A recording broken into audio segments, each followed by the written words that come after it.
परम पूज्य स्वामी रामसुखदास जी महाराज से एक बार साधक ने जिज्ञासा रखी कि स्वामी जी ऐसा क्या है जिसको अपनाने मात्र से जीव को तत्काल सिद्धि की प्राप्ति हो जाती है, जिससे उसका कल्याण निश्चित हो जाता है।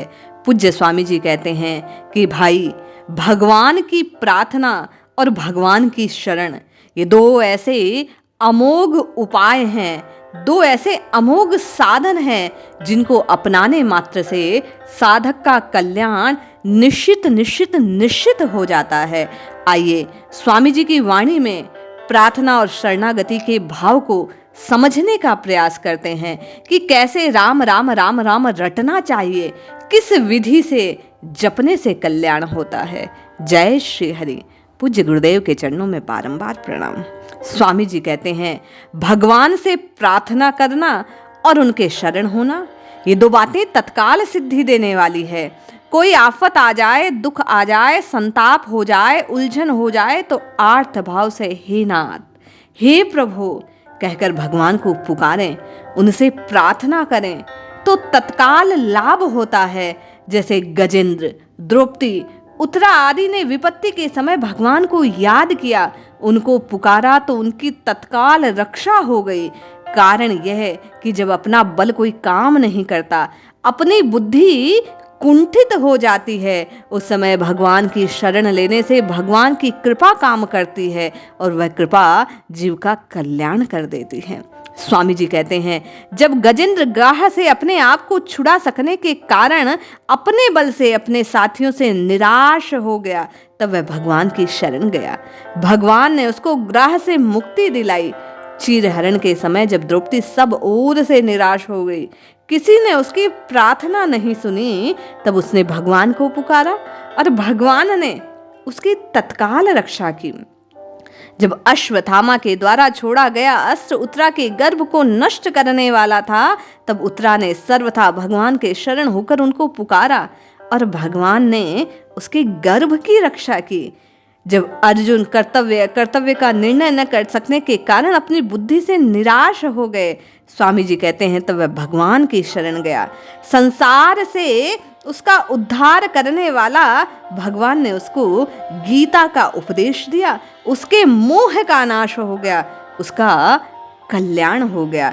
तो इस प्रकार भगवान की शरण होकर भगवान को पुकारना, ये अमोघ शस्त्र है जीव के कल्याण के लिए, जीव के कष्टों के नाश के लिए।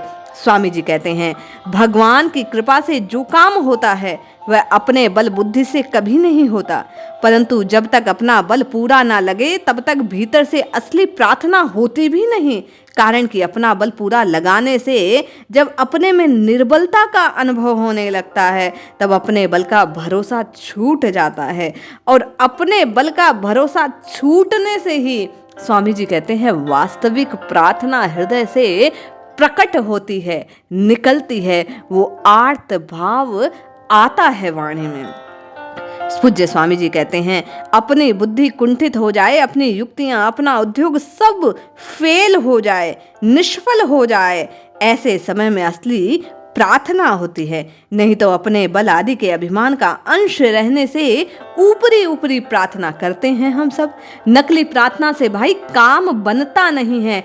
इसीलिए साधकों की अक्सर ये जिज्ञासा होती है कमेंट के माध्यम से कि हम इतने वर्षों से ये साधन कर रहे हैं, नाम जप रहे हैं, लेकिन हमें लाभ नहीं हुआ। तो स्वामी जी की ये बात ध्यान देने योग्य है कि ये नकली प्रार्थना, ऊपर ऊपर से प्रार्थना, मन में अपने बल का कहीं ना कहीं लेश मात्र जो अहंकार बचा है, इसके साथ की गई राम नाम की ये आपकी साधना सफल नहीं हो पा रही है। हमें और आपको स्वामी जी की कही ये बात ध्यान देनी चाहिए कि ऊपर ऊपर नहीं, आर्त भाव से प्रभु को पुकारेंगे, शरणागत के भाव से पुकारेंगे तो प्रभु अवश्य हमारी बात सुनेंगे। स्वामी जी कहते हैं, जो लोग कहते हैं हमने प्रार्थना की लेकिन कुछ हुआ नहीं, वास्तव में उसने असली प्रार्थना की ही नहीं। प्रार्थना की होती तो प्रत्युत भीतर से निकलती। अगर भीतर से असली प्रार्थना हो तो तत्काल काम होता है। पूज्य स्वामी जी का भाव है कि जब अपने बल का, योग्यता का, पद का, विद्या का, बुद्धि का, वर्ण का, आश्रम का, संप्रदाय का कोई ना कोई सहारा रहता है, तब तक असली प्रार्थना होती नहीं है और न असली शरणागति।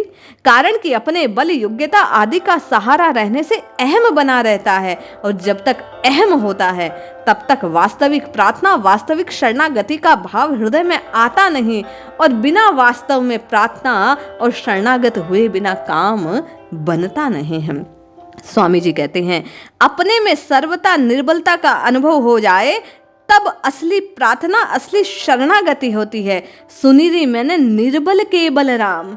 और ये बात जब हृदय में पक्की हो जाए, निर्बलता का अर्थ ये नहीं है कि शरीर दुर्लभ हो, शरीर में शक्ति ना हो, हम बीमार हो जाएं। निर्बलता का अर्थ है अपने बल से निराश हो जाए, अपने बल का किंचित मात्र भी सहारा, भरोसा, अभिमान ना हो, चाहे वह बुद्धि का बल हो, मनोबल हो, धन बल हो, तन बल हो, बाहुबल हो या विद्या का, किसी प्रकार का जब बल रह न जाएगा, सबसे निराश हो जाएंगे, भगवत प्राप्ति की आशा तीव्र हो जाएगी, तब तत्काल प्रार्थना जो प्रकट होगी वह वास्तविक फल को प्रदान करने वाली होगी। पूज्य स्वामी जी कहते हैं, अपने बल की आशा रहे और भगवत प्राप्ति से निराशा हो जाए, तब की गई प्रार्थना से भाई काम चलता नहीं है। स्वामी जी कहते हैं, कोई भी असंभव काम नहीं है जो भगवान की प्रार्थना से संभव ना हो जाए। भगवान के बल का वर्णन शब्दों में कर नहीं सकते। हम उनको जितना प्यार, असीम, अनंत समझें, अपार जाने, उतना विलक्षण है। वे उतने ही असीम हैं, वे उतने ही अनंत हैं। अपार, असीम, अनंत समय शब्द तो स्वामी जी कहते हैं सापेक्ष है। पार की अपेक्षा अपार है, सीमा की अपेक्षा असीम है, अनंत की अपेक्षा अनंत है, अंत ना है जिसका। पर भगवान निरपेक्ष है। उनकी प्रार्थना, उनकी शरणागति निर्बल होने से होती है। पूज्य स्वामी जी का भाव है कि जब लगी गजबल अपनो बरत्यो, नेक सरयो नहीं काम, निर्बल है बल राम पुकार्यो, आए आधे नाम। एक भगवान के सिवाय जब किसी और का आश्रय हृदय में रह न जाए, एक भरोसो एक बल, एक आस विश्वास, एक राम घन श्याम हित, चातक तुलसीदास बोलो जय जय जय रघुनाथ। जब हृदय में ये भाव पक्का हो जाए कि मेरे लिए केवल और केवल भगवान है, राम जी को छोड़कर मेरा कोई नहीं, वही मेरे कष्ट का निवारण करेंगे। जब हम दर दर भटकना छोड़कर एक इष्ट की पूर्ण शरणागति के भाव से, अनन्य भाव से, अनन्य प्रीति से उनके चरणों का आश्रय ले लेंगे, तो लाभ स्वामी जी कहते हैं तत्काल प्राप्त हो जाता है। स्वामी जी कहते हैं, जब तक बल, बुद्धि, विद्या, वर्ण, आश्रम आदि किंचित मात्र भी आश्रय के स्थल है, तब तक अनन्य पुकार हो नहीं सकती। अपने बल, बुद्धि आदि का किंचित मात्र भी आश्रय ना हो, ऐसा अनुभव हो कि मैं अपने बल, बुद्धि, योग्यता आदि से भगवान को प्राप्त कर नहीं सकता, अपने दुख को दूर कर नहीं सकता, तब भगवान का बल काम करता है। स्वामी जी कहते हैं, साधक को चाहिए कि अपने में निर्बलता का अनुभव करके भगवान पर निर्भर हो जाए, अपने को उनके परायण कर ले। हे नाथ, हे नाथ, हे नाथ कहकर बस उन्हें पुकारता रहे कि आपके सिवा मेरा कोई आश्रय है नहीं, कोई शक्ति है नहीं। ऐसा होकर निश्चिंत हो जाए तो तत्काल काम हो जाता है। ऐसा करना पड़ता है तो काम बनता है, जबकि साधना के बल से वर्षों तक काम बन नहीं पाता है। जो काम केवल एक समय की, एक क्षण की शरणागति के भाव के परिपक्व हो जाने से, सच्चे आश्रय को स्वीकार कर लेने के कारण, स्वामी जी कहते हैं, जो बात बन सकती है। बिगड़े जन्म अनेक की, सुधरे अब ही आज। और कैसे? बोले जब अनन्य शरण ग्रहण कर ली जाती है, जब उसके अलावा कोई और नजर आता नहीं है जिसकी ओर हम आशा से देख सके। जब सारे बल निष्फल हो जाए तब वो बल कार्य करता है। स्वामी जी कहते हैं, अपनी साधना के बल को त्यागें, मार्मिक बात है। अपनी शक्ति को पूरी लगानी चाहिए, पर आश्रय भगवान का रखना चाहिए।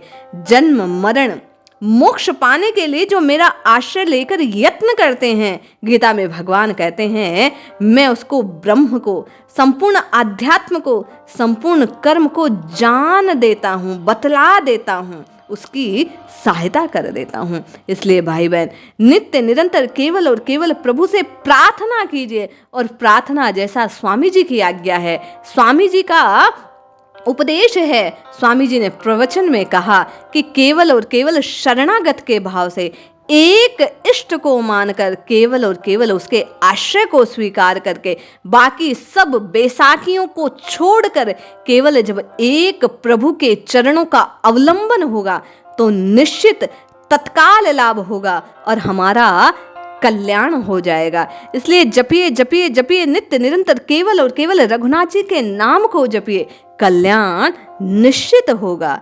जय श्री हरि।